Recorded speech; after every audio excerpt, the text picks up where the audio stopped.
My name is Glen Hayward, the proud owner of Good Works Auto Repair, and welcome to another episode of Under the Hood with Glen and Dave. And here's my partner, Dave Martin. Partner in crime. Partner Dave in Martin. Dave Martin from Martin's Auto Repair in Central Phoenix, Arizona. And Glenn, today's topic, I kind of think we need to get into the shortage in the automotive industry, and really not the automotive industry alone. It's really any infrastructure job out there. They are really, really needing people. Yeah, I mean, infrastructure jobs like, people who are building homes or doing plumbing or electrical, air conditioning and heating. I mean, all of these infrastructure jobs are so vital and crucial to our society. We all need to have cars. We all need to have heating and air conditioning, homes to live in, plumbing that works, yep. Electrical, Yep. all of that stuff. So we're going to talk a little bit more specifically about the automotive industry because, there are twice as many vehicles in this country than there are people who are living in it. Right, and those vehicles need to stay on the road, and the only way they're going to stay on the road is if there's people out there to fix them and service them. So we're definitely going to get into the industry as a whole and just try to give you a little bit of an insight in what Glenn and I have been doing for a really long time. I'm not even going to date myself. Yeah, I mean, no one else will date you. That's good. It's really important to think about, what do you want to do for a living? And a lot of kids today, they're not getting the kind of vocational education that we had when I was a young man, when Dave was a young man. They had training in high schools, technical college, and most of the training was free. And that's how people got their interest peaked. Their dad worked on his car in the garage, and they thought it was cool. They worked with their dad, and they grew up working with their dad in their home garage, and they became interested. And so when those classes were offered in the schools, they gravitated towards taking those. Well, and it's not only the automotive industry, the wood shop, metal shop, the things that you and I, when we were in high school, they were all there. There was a lot of vocational opportunities. And so what happens is these kids really are going through high school and they don't have a lot of the opportunities. And it seems like they are coming back because there is some colleges or high schools and colleges out there that are offering more and more vocational classes for these kids. Right. They're just not at the schools like they used to be. Now they will get you to another high school or another college where that's where the program's set up. Yeah.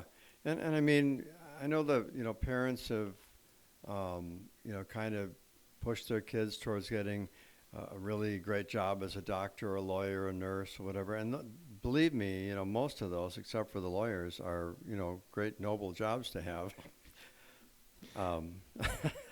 You're supposed to laugh, Dave. Yeah, I thought that was pretty funny. But I know some lawyers that probably beat me up after this. Right.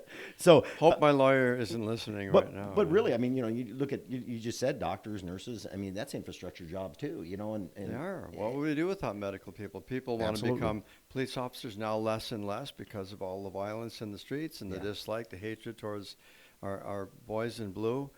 Firemen, all kinds of paramedics and things like that. There's all those jobs that are out there, but the problem is that the high schools, the grade schools and the high schools aren't really positioning or piquing the interest of these young people to even look at things like that. Everyone wants to go to university, pay $100,000 a year to go to school, and then end up with $500,000 in debt when they get out.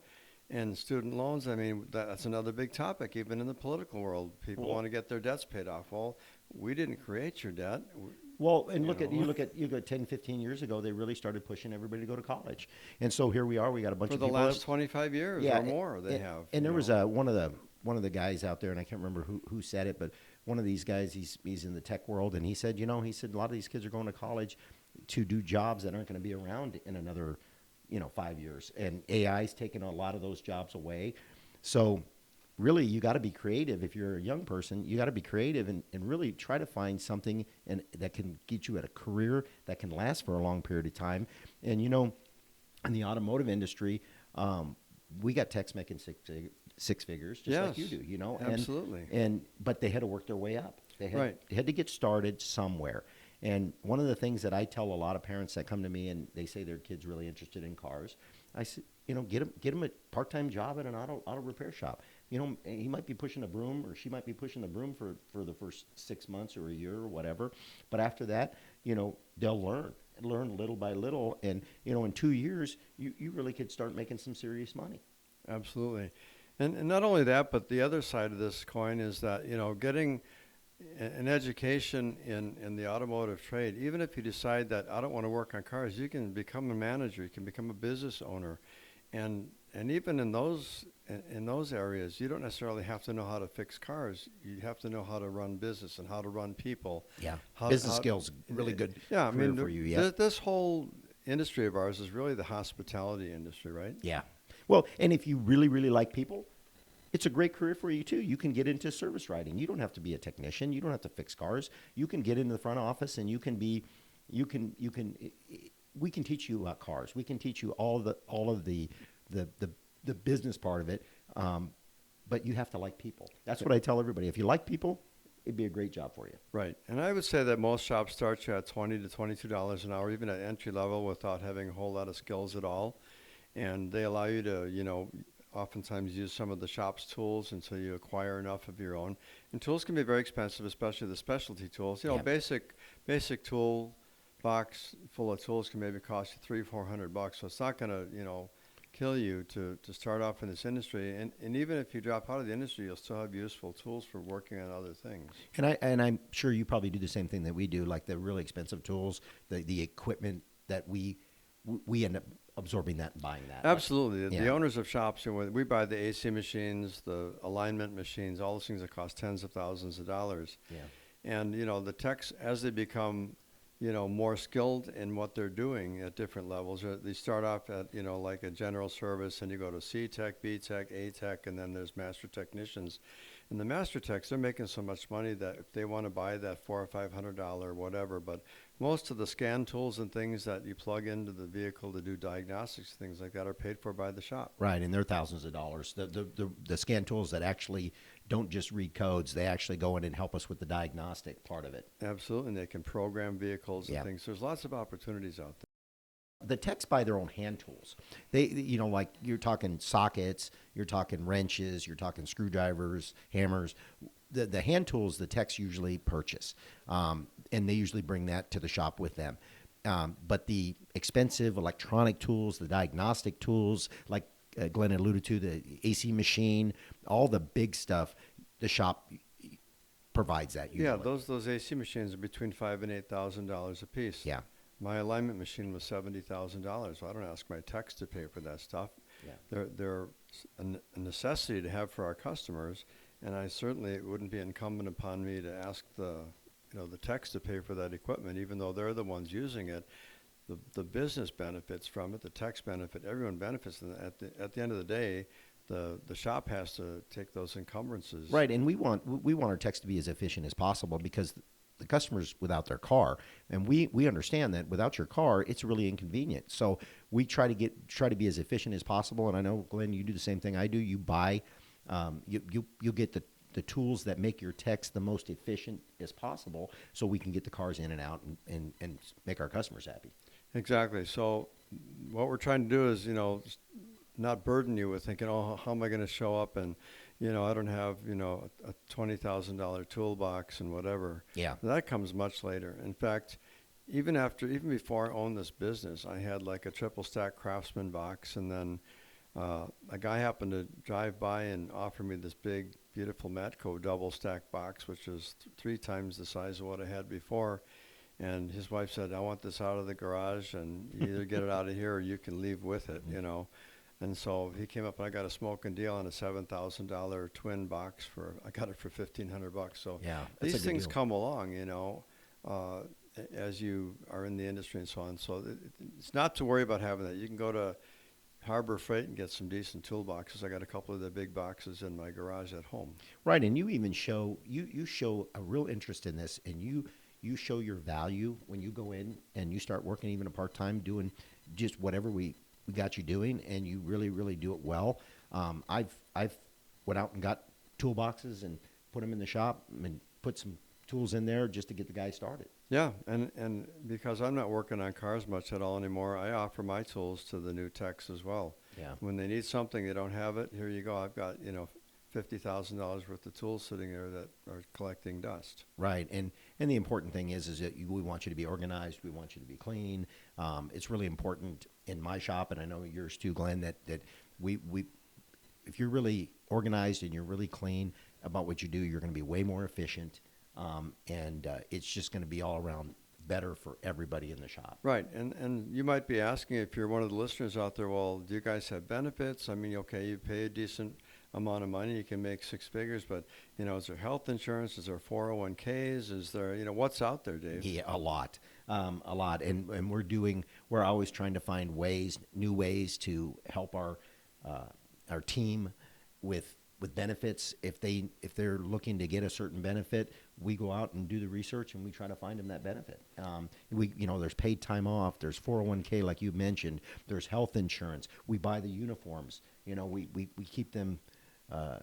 We give them all of the things that they need to do their job. Yeah, their uniforms get laundered every week. They put them in a bin here, and the guys come from Cintas or whoever you're using for your uniform to come pick them up, and they wash them, bring them back, and you have two sets of uniforms, one for each week. So when your ones are being laundered, you got a whole nother set to wear. Yeah, it's a great deal, and that way it saves you from having to wash your clothes. And sometimes they do get a little greasy and a little dirty, and you don't want to bring that home and fill your washing machine with that. So we take care of all that for you. Right, and I know that in the past, the automotive industry is always portrayed as some goober with, a wrench hanging out of his back pocket and a dirty jumpsuit or something like that, and didn't have a brain in his head. But now you have to be really intelligent. Yeah, absolutely. With the cars that they are today, there's so many different aspects to our business. You've got to be a computer guru. You've got to be an electrician. You've got to be able to have good hand-eye coordination to be able to unbolt stuff and bolt it back. You've got to have a good memory. When you're taking stuff apart, you got to remember how it goes back together. So there's just so many different aspects of our business that you can get into. And even if you like computers, I mean, all the cars are computer operated. Yeah, all of our techs have computers sitting right on their desk behind their toolbox, behind where the car is, so that they can look up diagnostic information. And if it has this code, here are some strategies to help you figure out the problem. And also, almost all the shops now are teaming up very experienced techs with new people so that they can gravitate towards it, because as we age, we're not as quick and, moving along. The experienced techs, they're kind of slowing down a little bit. And retiring. They're retiring. Yeah. So we want to get these guys and siphon all of the information out of their brains and their experience so that we can get these new techs exposed to stuff that it's taken these other guys 30 or 40 years to really polish. Yeah, right. I mean, you can read all the books you want, and sometimes, theory is great and everything, but when you're actually doing it, you learn a lot more. And when you have somebody that's mentoring you and growing you and teaching you all these ins and outs of the industry and what really happens with cars, with diagnosing, all of that stuff, it just makes it helps you move along a lot faster. Exactly. And these guys have learned shortcuts also in getting jobs. The manual may say, do this. You got 10 steps before you even have the hood open, disconnect battery, put it on jack stand. All that stuff it's sometimes it's necessary, but a lot of times just wasted time reading the stuff. So you got a guy says, here's what you need to do this, remove this, take the inner fender liner out or whatever to access the bolts you need to, because you can't get to them unless you do. So we help train these young guys to figure out, I was wondering how I was going to get to those bolts, and they'll stand there and ponder for half an hour, how the hell am I going to get to these bolts that are, down so low inside the engine compartment, I can't get to them. So this is where the experienced techs help the younger guys out, and they don't like crouching over and do it, so they'll have the young guy do it, and that wasn't as hard as I thought, and boom, there's the stuff that you're trying to access. And the tricks to the trade. Exactly. That's exactly right. And that's really important, learning more tricks of the trade to figure out how to get jobs done quicker, because the more efficient you are, the more money you're going to make. Yeah, and so really, in my view, Glenn, I would tell anybody out there that's really looking to start in this industry, go to your local auto repair shop that maybe you're getting your car fixed right now, or your parents are getting their car fixed there. Go there, talk to the owner, talk to the manager. I've had probably, there's at least 6-7 times a year where one of the parents come by and say, hey, I got a 25-year-old son or daughter that really likes the auto repair, likes cars and likes the business and wants to get in it, but they don't know how. Right, and many community colleges also, we need to mention, offer courses in automotive repair. So that's a great place to get your feet wet. If you're still high school age or, ready to start off in college, you can go to a technical college. You get the same credits as you would if you were going to your high school credits. You can, forego some of the classes that you're bored with or not really interested in taking. These can help launch your career. And, in many cases, they're free. If you're high school age, you can go to these technical courses and not pay a dime. And if you're not in high school, the community colleges, like you said, Glenn, they're really not that expensive, and you can get in the door, see if you like it. But if you really do like it and you want to get started in it, get a part-time job. Yeah, and you won't have hundreds of $1,000s worth of student loans to pay off for the rest of your life. Yeah, and AI is not going to take your job. You'll be earning money instead of giving money back to the bank. Well, yeah, and like I said, AI is not going to take your job for a really long time. Oh, no. You look at some of these big tech companies that are laying people off in droves because AI and, they're just overstaffed. And these people went to college, paid a lot of money, and probably still paying a lot of money, and now they got laid off. Yeah, I mean they're anticipating like 300,000 jobs to be taken out of commission, because of the AI taking over so much of it. So, again, the automotive industry is great. If you know somebody who's looking for something interesting to do that could be a promising career and make a lot of money doing, the automotive career has certainly been rewarding for Dave and I.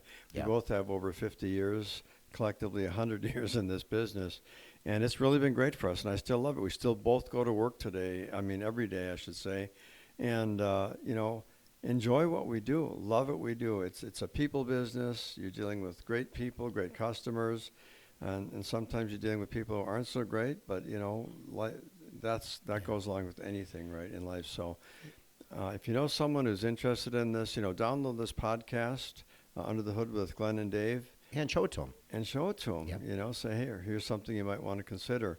Then have them go to a local shop somewhere. And if you're not sure where a good local shop is, get on Google and find out who's a good local shop, because I'll guarantee you they're looking for talent. Yeah, absolutely. And they would love to talk to you. I know we do. We talk to anybody that is interested in this industry. We want to talk to them. So if you really like this podcast, press like and subscribe.